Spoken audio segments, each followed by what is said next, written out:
والله انا قلت قبل كده، وبقالي شهرين بقول قبل كده، انا مع ان الاهلي ياخد راحه 4 5 شهور من كره القدم، يدي فيها نفس ويحاول يعيد الشجن ويحاول يرجع للفورمه والشغف ان يلعب كوره تاني. لان بالوضع ده الاهلي بيمثل وبيضحك على نفسه. انا مش عارف يعني من اين لنا هذا المباراة الغريبة، ولكن لك ان تتخيل ان اخر مباراة في الدوري الجونة اللي خلصت 1-1، وادي النهاردة مع سموحة 0-0، الاهلي ما عملش 4 5 هجمات فرص محققة في الماتشين. الاهلي النهاردة مع سموحة لعب ربع ساعة يتيمة في اول الشوط الثاني، كان كويس فيها. باقي المباراة الاهلي ما عملش حاجة. لك ان تتخيل ان صلاح محسن مهاجم النادي الاهلي كان بيستخبى من الكوره وواقف في قلب الدفاع ومستني اي كوره تيجي وخلاص كده في الهوا، سقطه ولقطه وخلاص علشان يجيبها جون وخلاص. لك ان تتخيل ان امام عاشور وقفشه وكريم فؤاد والناحيه الثانيه حسين الشحات بيدوروا على صلاح محسن اللي هو مختفي. لك ان تتخيل ان اكرم توفيق وكريم فؤاد الشوط الاول لما الاهلي كان وحش كانوا هم الكويسين وهم الحلوين وكانوا بيحاولوا يعملوا حاجه، الشوط الثاني ما عرفوش يعملوا حاجه عشان كولر قرر ان اخر تلت ساعه ولا اخر نص ساعه كمان حسين الشحات يبقى يمين وكريم فؤاد شمال، مش اصلا بتاعته ولا عدلته في الوينج، ممكن يلعب باك. وكمان كولر بيقرر كمان يقتل الاهلي كمان وكمان وما يعملش تغييرات غير تغييرين و100 دقيقه 78 اللي هو زعلوك الناشئ اللي مطلوب منه في اول في مباراه مهمه زي دي ينزل في 12 دقيقه يقلب الماتش ويجيب جول ويكسب الاهلي. او احمد عبد القادر اللي هو محطوط في الثلاجه بقاله 9 سنين ونص ينزل في 12 دقيقه يحاول يعمل اي حاجه عشان يكسب النادي الاهلي. قيادة مريبة وفظيعة من كولر، قيادة ملهاش أي 60,000 لازمة النهاردة مع كولر. وأنا مش عارف هو بيدفع ضريبة إن هو سكت عشان عبد الحفيظ مشي، وسكت إن هو مش عاوز مهاجم وما جابولوش مهاجم، فاخر لما اتزنق جاب لهم موديست، ولا هو هيدفع ضريبة إن هو المرة دي الموسم ده والفترة دي كولر متعصب كمان.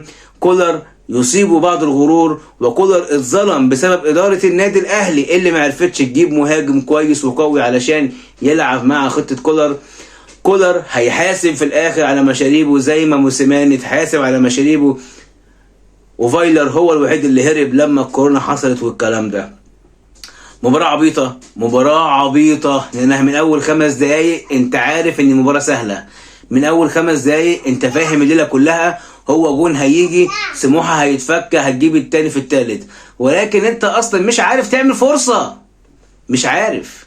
الهاني سليمان النهارده جري على الكورة اللي تخبط في رجل المدافعين زمايله عشان يلحقها ما تجيش كورنر، اكتر ما هو ركز ان الكورة ما تجيش في ال6 يارده عنده، لان مفيش كورة بتيجي النهارده. لك ان تتخيل امام عاشور من كتر الزهق بيشوط من 40 يارده، قفشه وامام واحمد عبد القادر وعلي معلول يخلوا صلاح محسن يبقى كرة شبه متطرفه بس فاضي شويه، الباشا ما بيعرفش يجي يلحق كوره. لك ان تخيل انت بننزل زعلوك اللي لسه ما كملش 18 سنه عشان يلحق يعمل حاجه، اصلا 20 سنه عشان يلحق يعمل حاجه. ما صلاح محسن احنا في يعني كوميكس كده حاجه حلوه. مروان عطيه من ساعه ما فات والده وهو في مستواه في النازل، مروان عطيه النهارده ياخد الكوره يبصيها يا راجل والله محمد عبد المنعم لو كان لعب النهارده في نص الملعب ولا مهاجم كان يبقى احسن من صلاح محسن واحسن من مروان عطيه. يمكن قفشه وامام عاشور لعبوا شويه، خصوصا قفشه اللي كان بيحاول كتير انه يساند. ولكن بس عندي سؤال لقفشه، انت جالك فرصه نجيب 2-3 وانت جوه ال18، هو لازم الاسيست؟ يعني ما ينفعش تشوت؟ مش عارف يعني هو في يعني منهم الكورتين شبه مزنوق وممكن تخبط في الدفاع، لكن الطبيعي انا هشوط، لا لكن بيباصي. حسين الشحات بقى يا سلام اللي لسه شاكرين فيه من يومين هنا مع مدين الغاني ده، اخر هجمه في المباراه وظهره للجون وكوره كورنر وممكن يبصيها لبره حد يشوط، قرر يعمل كابتن ماجد ويلف ظهره ويشوطها بوش رجله عشان تروح الناحيه الثانيه.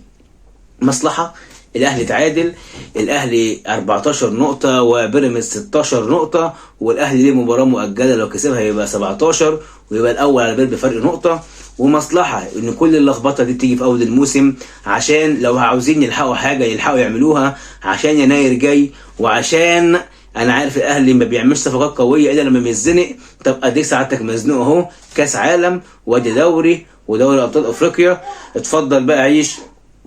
مودست اللي كولر اخر ما زهق من اداره الاهلي عشان مش عارفين يجيبوا حد، قام جاب مودست. ادي مودست هو بيتصاب من قبل ما يلعب، ما صدقنا ان شفنا صور لين هو خس شويه. كهربا اخيرا هيرجع بعد سموحه، وابقى اشوف حد بيشتم كهربا عشان بيضيع فرص كتير. يا باشا كهربا بيتحرك يمين وشمال ويروح ويجي ويضيع فرصه واثنين وثلاثه، بس في الاخر بيجيب جون. دي ميزه كهربا، بيضيع كتير بس بيجيب، بيحط في نفسه في كذا مكان عشان يعرف ياخد الكوره ويخش قدام الجول وبيخافش ويجيب. عكس صلاح محسن اللي مستخبي بين المدافعين، عكس زعلوك اللي لسه ناشئ مش هنقدر نتكلم عليه حاجه، عكس مودست اللي انت كده كده حتى لو فورمه مش هتاخد منه الاداء القوي قوي، هتاخد منه اداء اللي هو مهاجم قناص جوه ال 18. لكن كهربا بيجي يمين وشمال ونص ملعب ويساند ويباصي وهوبا. يا عمي يا عمي احنا تعبنا والله، تعبنا وجبنا اخرنا. يلا سلام عليكم.